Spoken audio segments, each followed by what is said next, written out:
gimana? Sampai kita ke ya usaha sebetulnya, dan kenapa kan sekali lagi masukin database kita punya program info panen. Saya cek harga pasaran, kalau yang lebih tinggi kita bisa jual, dan bisa sekali ya untuk menurunkan harga di berarti. Saya kira gitu lah kawan. Jadi biar saya pelaku bisnisnya dulu. Jadi ini program-programnya kita, tapi yang penting bisnis saya bisa jalan dari nasional kalau ada yang jagain warung. Iya Pak, kalau nggak ada jagain warung maka saya nggak bisa punya akses ke desa tersebut. Tapi kalau ada yang mau di sini bukain warung, maka siapapun yang mendatang, saya pasang iklan aja. Bingung cari kerja, bingung cari bisnis, bingung cari ilmu, datang ke sini. Bukan dukun, saya bukan ponari gitu, tapi saya bisa kalau sampai 3 itu saya bisa selesaikan. Gitu. Kira-kira gitu. Tentu ada tahapannya Pak, nggak langsung datang selesai masalah ya, enggak dong. Kamu mampunya apa, backgroundnya apa, ya kan, kemauannya di mana. Nah itu perlu kita pemetaan. Jadi singkatnya adalah kita menjadi akselerator, konektor, enabler, fasilitator, inkubator dalam digitalisasi ekonomi desa, kelurahan di Indonesia hingga skala dunia. Kira-kira gitu Pak. Jadi kita akan menjadi jembatan. Pertama nomor satu yang akan kami bantu adalah masalah pekerja migran dulu, supaya pekerja migran ini bisa jadi lebih produktif daripada apa yang ada sekarang. Satu, dia berangkat ke luar negeri jangan sampai kena ketipu lagi biaya mahal, ya kan ya. Kemarin akan kayak ngurusin ke Polres tuh, lagi sibuk ribut sama Polres, masalah apa? Ya ketipu 70 juta. Berapa? Hah? Masih ada aja warga bapak yang mau bayar 80 juta Pak. Untuk diiming-iming luar negeri, ketipunya lapor ke Aptan, baru proses lagi ke Polres. Polres sudah pusing terima banyak laporan. Kerjaan banyak Pak, bener nggak Pak? Turun-turunnya ke Polsek. Itu kan akhirnya maksudnya, kalau bapak nggak mau menyelesaikan masalah ini, nggak mau, mendingan daripada dia ditipu, mendingan gue, ini datang ke warga besar sana. Bilang dari saya, dari Pak Adek, satu bapak, punya referral bonus. Pak Adek, gimana informasinya? Pak Adek informasi orang Pak Adek berperan sebagai sponsor digital gitu. Tapi lewat ngomong gitu. Dia bilang memang makan di sini gratis, itu Pak Adek cuma satu grup. Selama di sebulan, dia malah gitu. Misalnya, gitu kan? Ya itu teknis lah itu. Artinya kan segala-galanya harus ada hitungan lah. Nggak ada yang makan siang gratis, nggak ada Pak. Nggak ada, bukan begini kan. Tapi yang penting tidak merugikan, tidak memanfaatkan fasilitas dari negara kita. Karena merugi kita juga membantu masyarakat di desa. Nah, jadi misi kita adalah mengembangkan digitalisasi ekonomi melalui warga digital, membangun persiapan digital hub, teaching factory, inkubator dan lain-lain. Dengan kita pembelajaran digital, ruang diskusi, inventory, pemasaran dan lain-lain. Nah, jadi kegiatannya macam-macam Pak di sini. Ini semuanya saya nggak perlu jelasin ya, karena itu Bapak pusing segalanya. Karena tugas Bapak kan ada yang satu menjaga keamanan, satu mengatur administrasi. Intinya gini, biarkan serahkan saya sebagai pentahelix. Kita bagi tugas. Tugas pemerintah BNPT apa mau perannya? Oke, mau bagaimana negara hadir? Oh ini oke, saya hadirkan. Nah, masuk di sini ada gambar presiden. Saya pastikan besok segera pasang foto presiden, wakil presiden, burung garuda, patakan merah putih ini sebelah sini. Saya pastikan setiap pagi Momon harus nyetel lagu Indonesia Raya dan lagu siang hari apa? Pak Budi kasih dia ke KRI. Udah saya perintahkan Momon dan seluruh jaringan saya lakukan hal itu. Bagian daripada negara hadir untuk memberikan cinta tanah air bagi masyarakat di seluruh Nusantara. Satu. Nah, kedua Pak Camat apa nih PR-nya untuk kita? Kita kerjain. Dari Koramil apa PR-nya? Kita kerjain. Dari Polsek apa? Kita kerjain. Nah, dari kita juga sama. Kita tawarkan Pak, nanti program-program yang kita bisa kolaborasi. Dan ini, kalau bicara sama seorang pebisnis Pak, pasti ujung-ujungnya semua duit Pak. Ya, bukan semuanya diduitin ya, beda. Semuanya duit. Semuanya duit. Karena kan harus jadi bisnis Pak sama saya. Nggak mungkin jadi bisnis Pak. Dan tidak pakai dana APBD dan APBN. Tidak. Bagi kami tidak. Gitu. Jadi kami memang core-nya adalah di empowerment potensi yang ada. Dan karena memang skill saya di situ. Tapi saya nggak bisa hadir tiap hari. Harus lewat Zoom. Hari ini saya datang hanya mengendorse bahwa Momon benar di bawah saya.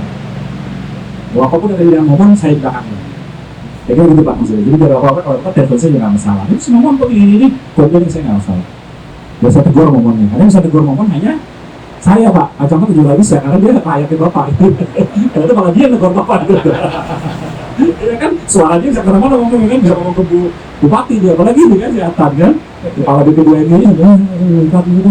Udah gue bisa bikin program di sini ya, TPPU sosialisasi juga takut sama datang gitu loh kan.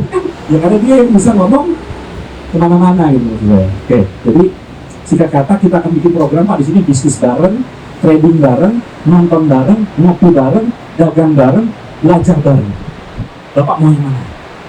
Kali ini saya mau sosialisasi tentang kecamatan saya, ada program misalnya tentang bagaimana tentang memberdayakan desa atau apa, kita bikin programnya Pak, belajar bareng. So, apa topiknya Pak? Mau bikin homestay kan, mau bikin apa kan, atau masalah apa gitu Pak misalnya. Contoh paling gampang misalnya dari Indonesia, misalnya tentang bagaimana keamanan di depan ya Pak. Kalau misalnya di sini pasti lebih tugasnya lebih menjaga keamanan di depan ya pasti ya ke sana. Kalau proses juga mirip juga lah gitu ya. Walaupun ada beda-beda tipis lah, tapi kira-kira ke sana Polri. Kita bisa bikin juga barang di sini nyariin Pak. Ini juga bahkan bisa menjadi restoratif justice Pak, misalnya polsek. Di sini aja selesaikan, buat tangga ribut, berantem lempar-lemparan, kena semua itu mati. Dikasih tahu apa polisi, aku jangan apa polisi, mau tidur baru ngomong. Gitu loh, kita nggak boleh ngobrol, kita nggak boleh, kita masuk ke polisi. Kalau kasih kotek, boleh panas, kenapa? Pasti emosi. Ini apa? Tapi kalau di warung kopi kan, 2 jam di bawah. Ngapain sih udah? Jangan jalan. Kalau nggak cocok, ya kita masing-masing. Misalnya, kita bisa representasi di sini. Dulu FKPM kan? FKPM nggak jalan kenapa ya? Karena ada kantor polisi, ada polisi, nggak mau masuk masyarakat. Tapi kalau keluar kopi, Bapak nggak kerja ya? Ngopi dulu di sini. Kamu mau lagi kerja kan? Lagi kerja di sini sebagai restoratif justice. Jadi kiranya nggak kerja padahal karena di warung kopi. Padahal selesai masalah bisa di warung kopi Pak. Apa semua masalah selesai di warung kopi. Sampai tinggal ke Prabowo, ke Ganjar, ke Anies, ke pasti selesai juga ngopi bareng. Itu dia negara juga ngopi bareng nggak? Atau makan bareng ya? Mereka di sana makan bareng. Jadi kita punya program Bisbam, Prabar, Nobar, Ngobar, Dagabar, Bisbes, Pak. Karena nggak semua gini Pak, ngadepin masyarakat itu tidak bisa semuanya dipaksa suruh bisnis, susah Pak. Harus dikasih kesenangannya dulu. Kalau bahasanya tuh diumpat dulu, dia maunya apa dulu nih? Nonton bareng, nonton bola bareng di sini, atau nonton Netflix bareng, nonton drakor drama Korea. Bisa di sini bisa kita bikin programnya drakor nonton bareng. Habis itu baru kita selipin iklan-iklan, nah KRI dan lain-lain. Nah, ini kira-kira pertanyaan program kami Pak dari Miangas sampai Rote. Papua sudah, Miangas sudah, di Rote sudah, di Aceh sudah Pak. Jadi saya mau kasih tahu bahwa NKRI saya dari ujung itu sudah saya warkop itu jalan. Nah bagaimana kolaborasi antara itu semua dan seluruh jaringan warkop ini dengan nanti yang di Indramayu. Nah itu yang kita akan bikin kolaborasinya. Jadi ada yang sifatnya urusan internal desa, ada yang sampai level skala kecamatan, ada yang level nanti masuk ke TNI, ada yang masuk ke level ke polisi, ada yang nanti masuk level untuk acara kita giliran macam-macam. Kita pilih hari aja Pak. Contoh saya dengan Pak Kapus Pen kan, sekarang kan nanti kita bantu beliau. Kapus Pen TNI kan kita bantu karena TNI dianggap tidak netral. Karena sekarang masalahnya jenderal dibagi 3.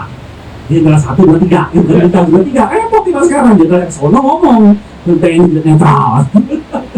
Repot, akhirnya saya Kapus Pen bingung kan, jadi semuanya ngomong bos-bos gua. Nah, akhirnya perlu Badan Desa untuk menjadi mata dan telinga di daerah mana yang netral.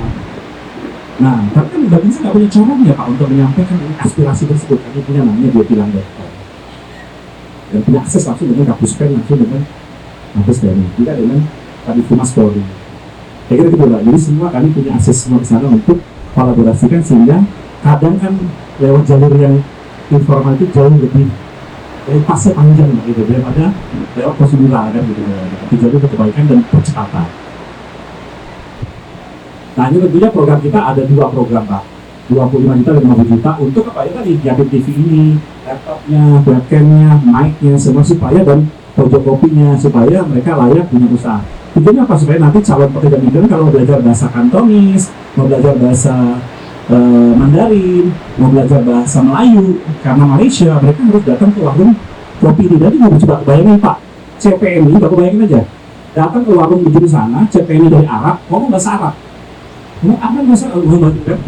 Yang lain pada teroris. Tapi belajar bahasa Arab Pak, calon pekerja migran Arab selalu dikatakan di warung digital, bisa di bahasa Arab, bahasa Malaysia, bahasa Mandarin, Kantonis, tempat simbokan tuh TNI. Jadi kalau lagi latihan tuh bisa dikirim tuh sama siapa, sama si. Nah, karena tempatnya di sini. Kira-kira gitu loh Pak, itulah warkop digital. Itu loh Pak maksudnya.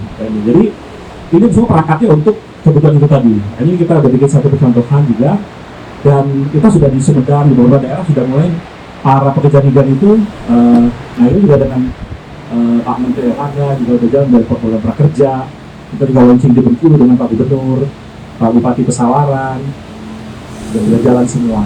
Ada sektornya, nah juga dipakai Jumat curhat ya, kan programnya polisi di Polres ada Jumat curhat juga. Nah ini di Papua juga udah jalan, dan Cawang. Nah, jadi program Warkop Digital itu sebenarnya singkat katanya adalah sebagai bentuk komunikasi. Pasti nanti pada prakteknya saya akan komunikasi dengan Pak Camat, ada hal-hal yang mungkin belum kebayang sekarang, besok saya nggak ngomong Pak itu tuh, jadi Pak Camat Zoom sama saya di sini, biar Atan sama ngomong dengerin.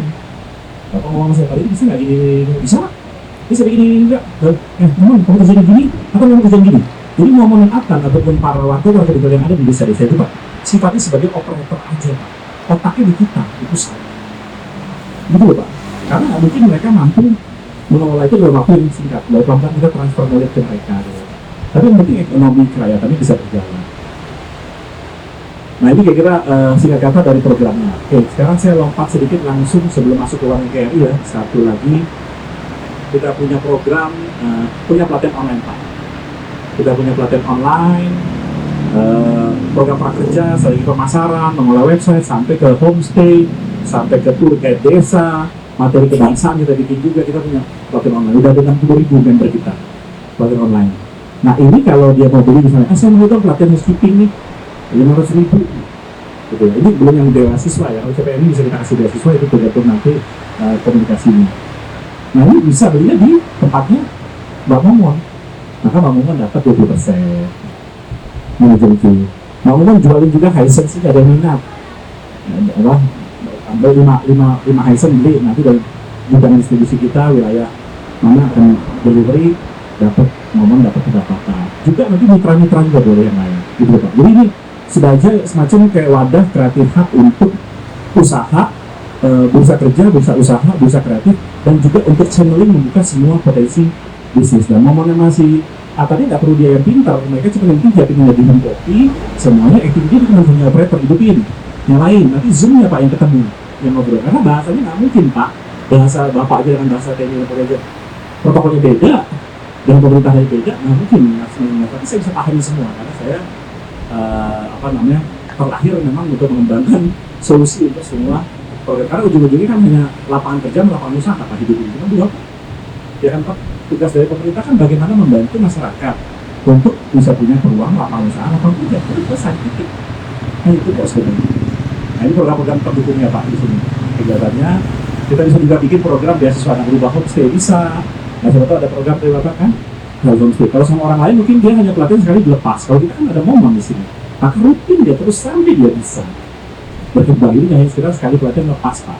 Saya 20 tahun Pak, udah banyak bikin proyek-proyek pelatihan Pak. Ya udah gitu aja. Latihan saya udah nggak mau lagi capek. Nggak ada nilai manfaat buat saya Pak. Umur udah tua, terus kerja sesuatu yang ya udah selesai, nggak ada apa-apa, nggak ada apa-apa. Rasanya nggak tumbuh berkembang. Makanya saya kembangkan program seperti ini. Nah dari ini kegiatan ini semua nyambung dengan warung NKRI. Nah ini kita satu lagi. Kita punya juga yang namanya citizen journalism Pak. Ini para Babinsa, Babin Kaptipmas juga bisa menjadi jurnalis, citizen journalism. Nah, ini polisi squad, polsek. Jadi Babin Kaptipmas dia melakukan lapangan kan sayang, dia foto, dia nilang, dia apa, daripada ntar dia difitnah, dia foto aja, dia upload kegiatan dia tilang. Kalau untuk orang lain yang foto dikira kan fitnah Pak. Yang sekarang kan zaman gampang fitnah Pak. Gatain orang masalah Bapak bener kan, masalah belakangan Pak, yang penting rame dulu viral. Lah pimpinan kan lihat Bapak di foto kan udah ribut duluan, bermutasi duluan.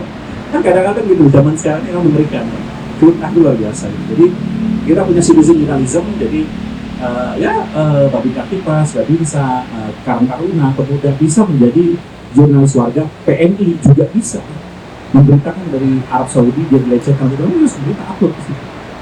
Makanya kita akan banyak bantuan yang bisa dukung. Ini pun di jalan di mana-mana, polseknya dari Pesawaran, dari Sukabumi, dari Jawa Barat, kan dari Sukabumi itu ada Somo aktif sekali dia.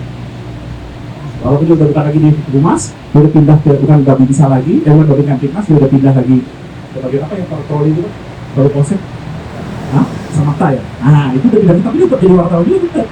Jadi kalau dia jadi wartawan, tetap jadi wartawan karena dia jiwanya kan. Kayak Bapak gitu, Bapak mungkin hobinya nyanyi, kan jiwa dia nyanyi, tapi kan sebagai operator gitu kan nggak apa-apa kan, ya sebagai apa ya keamanan kan untuk sebagai polisi lah. Jadi kan itu kan hobi kita namanya Pak. Nah hobi kan boleh juga menuliskan kayak gitu Pak, dan ini membantu masyarakat banyak ya.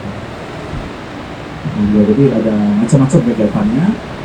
Kemudian nah kita juga ada pekerjaan migran. Nah ini dia tadi bilang. Jadi kita mau minta tadi sama Momon sebanyak-banyaknya mereka yang mau jadi sponsor, daftarkanlah sebagai sponsor. Bahasa kita kan bahasa kasarnya sponsor, bahasa kita agen rekrut. Tapi ada standar, jangan nanti nentuin harga 10 juta, standar 2 juta. Agen rekrut kalau setiap ada bisa kita kan 2 juta. Itu resmi official. Nah, tapi kalau bapak kan nggak boleh. Kalau mau istri atau anak atau saudara boleh aja, tapi jangan bertugas gitu menurut saya.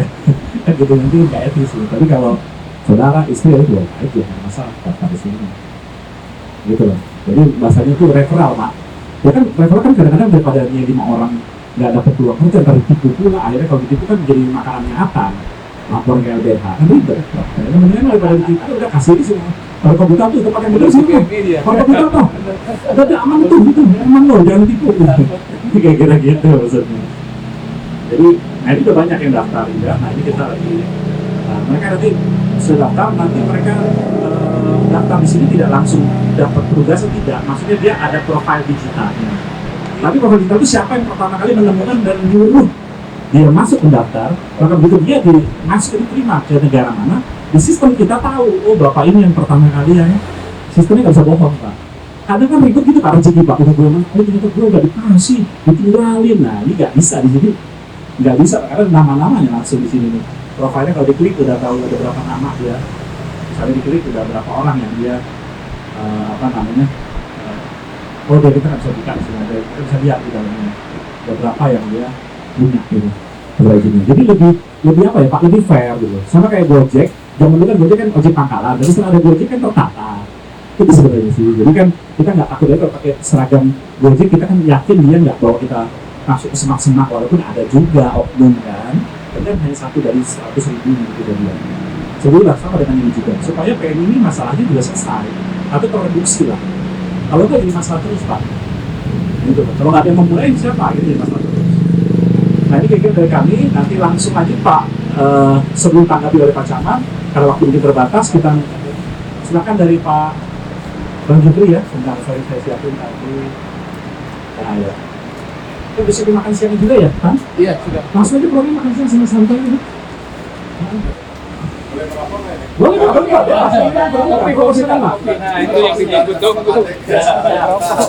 Kopi pasangannya rokok. Baik Pak Dedi, Pak Camat, Abang Kabinda Pensa, pengantar dari Polsek. Sebelum saya persilakan untuk pada teman saya, Alhamdulillah, beliau dari Jajaran Pelaporan PPD untuk mereka sedikit prolog. Nanti saya tambahkan di bawah ini pada Mas Alhamdulillah kami persilakan.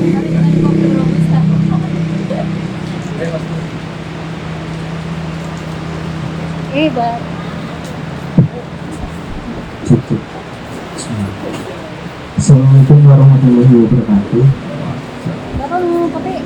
Mohon izin Bapak. Bapak Kapal api ya Pak. perkenalkan nama saya Ahmad dulu, bisa dipanggil dulu. Kebetulan saya dan Pak Sama Jufri, kemudian ada Mas Arul juga, Mas Hendro.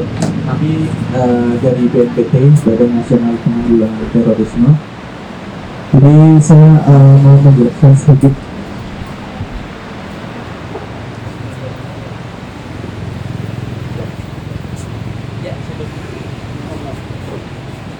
Jadi mohon izin Bapak dan Ibu sekalian. Jadi terkait BNPT itu memiliki tugas dan fungsi sesuai dengan Undang-Undang Nomor 5 Tahun 2018, di mana BNPT itu bertugas satu, merumuskan, mengkoordinasikan dan melaksanakan kebijakan, strategi dan program nasional penanggulangan terorisme di bidang kesiapsiagaan nasional, kontraradikalisasi dan deradikalisasi. Kemudian yang kedua, mengkoordinasikan antara penegak hukum. 3. Mengkoordinasikan program pemulihan korban. 4. Kerjasama internasional. Dan 5 adalah menjadi pusat analisis dan pengendalian krisis kepada Bapak Presiden.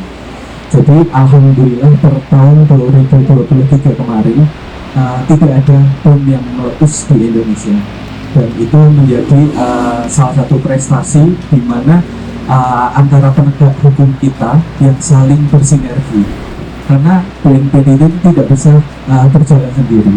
BNPT melalui kegiatan Pentahelix, di mana BNPT itu bekerja sama dengan pemerintah, masyarakat, media, dunia usaha, dan akademisi. Dan itu sangat berharap melalui kegiatan-kegiatan yang ada di BNPT, kita bisa saling bersinergi untuk terus menjaga keutuhan negara kesatuan Republik Indonesia, terutama menjadi aman, sejahtera dimanapun, dari Aceh, Papua, Myanmar sampai Merauke.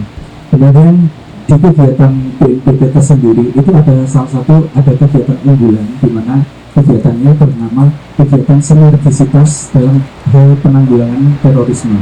Kegiatan sinergisitas ini bekerja sama dengan 46 kementerian lembaga, di mana BNPT tidak bisa berjalan sendiri dalam penanggulangan terorisme. Di antaranya ada kepolisian, ada BIN, ada BSSN, kemudian Kemenkopol, Kapten, masih banyak kementerian lembaga, di mana kami targetkan setiap tahun itu memiliki peningkatan untuk anggota tim sinergisitas. Misalnya BNPT itu tidak bisa dalam pembangunan rusunawa, tidak bisa membangun jembatan, jalan, pengaspalan, membangun masjid, tetapi ketika dalam sasaran atau target operasi yang ada di BNPT itu membutuhkan hal-hal demikian untuk demi kelancaran kegiatan, BNPT bekerja sama dengan kementerian lembaga terkait, misalnya dengan PUPR, pembangunan jalan, pengeboran sumur oleh Kementerian ESDM, PJUTS. Nanti setiap jalan itu ada penerangan jalan utama melalui tata surya, panel tata surya, dan banyak sekali rencana aksi yang telah dilaksanakan oleh BNPT bekerjasama dengan Kementerian Lembaga. Jadi BNPT dengan SDM dan anggaran terbatas, kami bekerja sama dengan kementerian lembaga terkait. Mungkin untuk lebih jelasnya nanti akan dijelaskan oleh Pak Jufri selaku tim leader dari kegiatan sinergisitas BNPT. Terima kasih atas waktu dan tempat yang telah dipersilakan. Saya persilakan kepada Pak Jufri untuk melanjutkan. Terima kasih. Terima kasih Mas Ahmadullah. Bapak Ibu yang saya hormati, saya prolog dari Mas Ahmadullah tentang BNPT. Selanjutnya kami ingin secara spesifik menjelaskan tentang warung NKRI. Jadi warung NKRI ini sejak zaman Pak Boy Rafli Ahmad, beliau launching warung NKRI, kita sudah ada kurang lebih 26 lokasi. Kalau di Jawa Barat ada di Universitas Pajajaran, lalu kita dekati rumahnya. Kemudian di Jakarta ada juga di Bekasi, kemudian ada di Semarang, sampai di Bali juga ada. Nah, warung NKRI itu bertanya ini wadah, hukum, usaha, nurani, kelurahan NKRI. Kenapa pakai warung? Bapak? Karena memang warung ini istilahnya budaya kita semua, budaya kita di Indonesia, mobil-mobil dan lain. Nah, kemudian pimpinan kami melihat bahwa ada fungsi warung ini perlu kita tingkatkan, jadi menjadi wadah untuk berdiskusi mengenai atau meningkatkan kesadaran kita tentang wawasan kebangsaan, tentang Pancasila, tentang Undang-Undang 45, tentang NKRI, kemudian tentang Bhinneka Tunggal Ika. Jadi kita melihat warung seringkali dipakai untuk ngumpul-ngumpul, silaturahmi. Nah, kalau dia ditingkatkan, maka bisa berfungsi dengan konsepnya tapak, gitu ya. Nah, kemudian kisah yang sama memang kita menghadapi sedikit tantangan. Yang pertama, kalau di apa melihat bahwa pemahaman